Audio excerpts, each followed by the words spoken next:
శాకాంబరీదేవి అలంకరణలో ఉన్న వాసవి కన్యకా పరమేశ్వరి అమ్మవారికి స్థానిక ఆర్యవయసులు బుధవారం ఉదయం ఆషాఢ సారెను అందజేశారు. చీర, పండ్లు, వివిధ రకాల స్వీట్స్ మొత్తం 108 రకాలతో మహిళలు అమ్మవారి ఆలయానికి చేరుకున్నారు. ముందుగా వారంతా శ్రీవారి ఆలయ తొలిమెట్టు వద్ద పూజలు నిర్వహించుకున్నారు.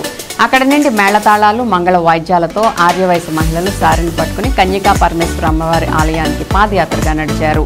అక్కడ వివిధ రకాల కూరగాయలతో శాకాంబరిగా ఉన్న అమ్మవారిని దర్శించి ప్రత్యేక పూజలు జరుపుకున్నారు.